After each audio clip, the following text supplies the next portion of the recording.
Imagine waking up every morning feeling refreshed, energized, and ready to tackle the day. But the harsh reality is, procrastination is a silent killer that's holding you back from achieving your dreams. You hit the snooze button one too many times, and before you know it, hours have slipped away, leaving you with a to-do list that seems insurmountable. Procrastination is not just a habit, it's a pattern of behavior that's deeply ingrained in our brains. Research shows that 20% of adults struggle with procrastination, which can lead to stress, anxiety, and feelings of inadequacy. It's not about being lazy or lacking motivation. It's often a symptom of deeper issues, such as fear of failure, perfectionism, or a lack of clear goals. By understanding the root causes of procrastination, we can start to break free from its grip. Take, for instance, Emily, a talented artist who's been struggling to finish her latest project. She's always felt pressure to create something perfect, and the thought of not meeting her own expectations is paralyzing her. Emily's procrastination is not just about being lazy, it's about her deep-seated fear of failure and fear of not being good enough. By recognizing this pattern, Emily can start to work on building her confidence and developing a more realistic perspective on her art. But here's the thing, procrastination is not just a personal issue, it's also a cultural phenomenon. We are constantly bombarded with messages telling us to be faster, to be more efficient, and to achieve more in less time. This creates a culture of instant gratification, where people feel like they're failing if they don't meet unrealistic expectations. By understanding the cultural context of procrastination, we can start to break down the barriers that hold us back. So, what can you do to stop procrastinating? In this section, we'll explore 3 strategies to help you overcome procrastination and get back on track. First, let's talk about the power of small wins.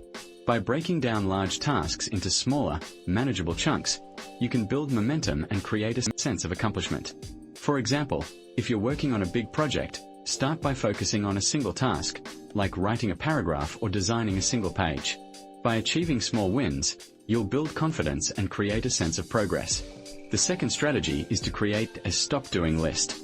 This might sound counterintuitive, but hear me out. By identifying tasks that are no longer serving you, you can free up mental space and energy to focus on what really matters. For instance, if you're spending too much time scrolling through social media, consider deleting the app or setting a timer to limit your usage. By eliminating distractions, you can create a more focused and productive environment. The third strategy is to practice self-compassion. When we procrastinate, we often beat ourselves up over it, feeling like we are failing or not good enough.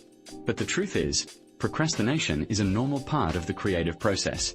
By being kinder to ourselves and acknowledging that it's okay to make mistakes, we can create a more supportive and encouraging environment for ourselves.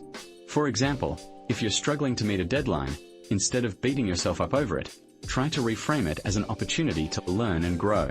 As you start to implement these strategies, remember that it's a journey, not a destination. Procrastination is a pattern of behavior that takes time to break, but with patience, persistence, and self-compassion, you can overcome it. By understanding the root causes of procrastination and developing strategies to overcome it, you can unlock your full potential and achieve your dreams. But here's the thing, procrastination is not just about individual habits, it's also about creating the right environment for success. By cultivating a supportive community, setting realistic expectations, and practicing self-care, you can create a foundation for success that's both sustainable and fulfilling. So, let's explore what it means to create a supportive community for ourselves. In the next section, we'll dive into the importance of accountability and how it can help you stay on track. We'll explore the role of friends, family, and mentors in supporting our goals and providing a sense of purpose. By building a support network, you can create a safety net that catches you when you fall and encourages you to keep moving forward. But before we move on, take a moment to reflect on your own relationship with procrastination.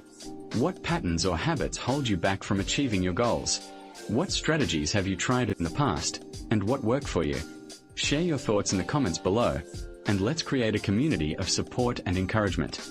But procrastination is just the tip of the iceberg. There's another habit that's quietly eroding our mental health and relationships: social media addiction. Many of us have fallen victim to the endless scroll of our feeds, only to find ourselves lost in a sea of likes, comments, and shares. Social media addiction is a real thing, with 40% of adults admitting to excessive social media use. But the consequences are severe: decreased productivity, increased stress, and a distorted view of reality.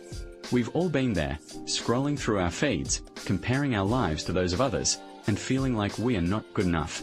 But the truth is, social media is not a reflection of reality. So, what's driving our addiction to social media?